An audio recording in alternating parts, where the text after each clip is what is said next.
Meantime, the Senate working all night on President Trump's tax and spending bill, voting on dozens of amendments as GOP lawmakers race the clock to try to get things done by Independence Day at the end of this week. Emily Wilkins is with us. Have you been up all night? You know, Andrew, I did get a couple of hours of sleep, but I have been up for a few hours now just reviewing everything, because we actually did kind of expect that there could have been that final vote by now. Instead, we got the vote-a-rama entering its 21st hour as Senate Majority Leader John Thune and GOP leaders, they're continuing to negotiate with a handful of holdouts, trying to make sure that they're able to actually pass this.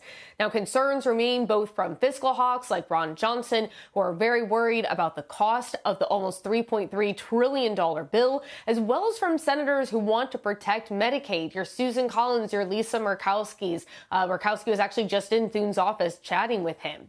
Now, so far, there's been one major change to the bill. That AI moratorium on states, that is out now.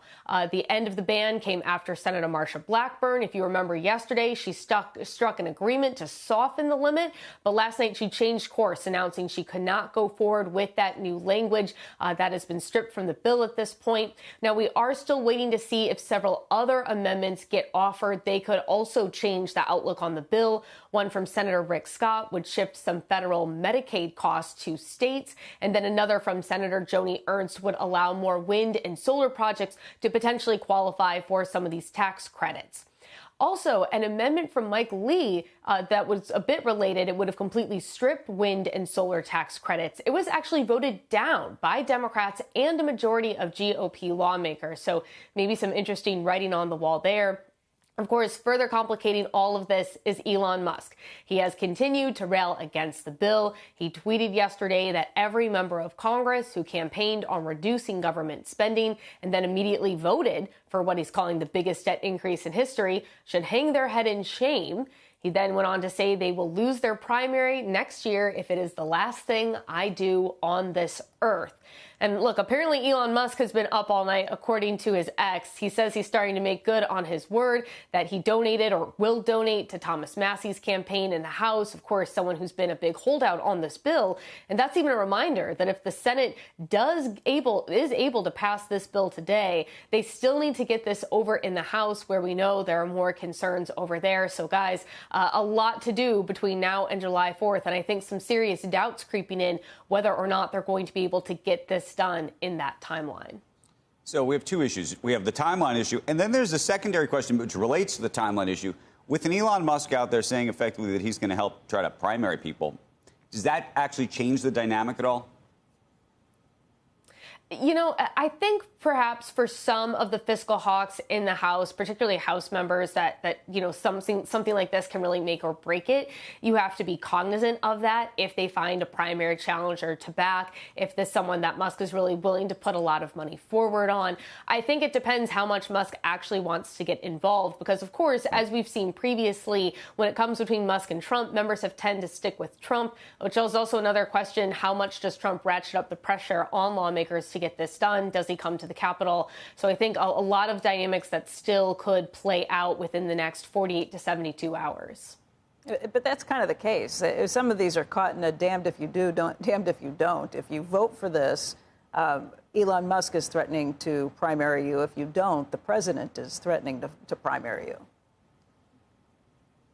Yeah, Becky, it's kind of a tough situation right now, and I think one that some Republicans, I'm thinking of Mike Johnson, were really hoping to avoid on this particular bill. I think, to be honest, a lot of lawmakers, they do want to get this done. That's what I've heard from folks, including for some of the holdouts on this one.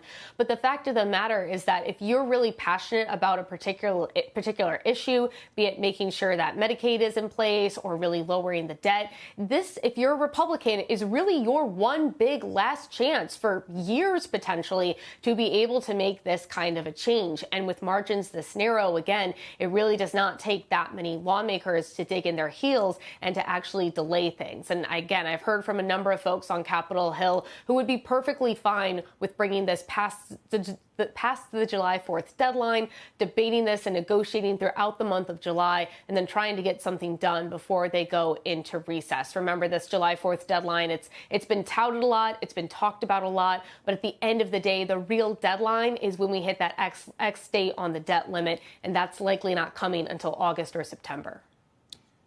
Emily, just to belabor the point, maybe, when I'd asked about the Musk piece, not so much will he be able to primary them, is what he's saying publicly today going to have any effect on them? It's a good question, Andrew. And I think at this point, the people who we know are the holdouts, we kind of knew were going to be raising some concerns about this before. So there's not anyone who I've seen so far who has actually been swayed by Musk into voting no when they might have voted yes. However, knowing that they might have the backing and support of Musk might lead for some of these lawmakers to dig in a little bit more. I think this is particularly a dynamic that I'm watching for more in the House rather than the Senate. There's just a different dynamic there when it comes to reelection campaigns. And so for Musk, it might have more of an impact on House members, but I also think a lot of House members are just waiting to see what the Senate does. Obviously, if that Rick Scott amendment on Medicaid gets through, that's going to change a lot of the math around this bill, but it could also change a lot of the math around the votes. And I think members in the House know this. And so there are a lot of folks who might have concerns, but they're not being public right now. We can't really see exactly what impact Musk is having because we haven't actually seen the final bill.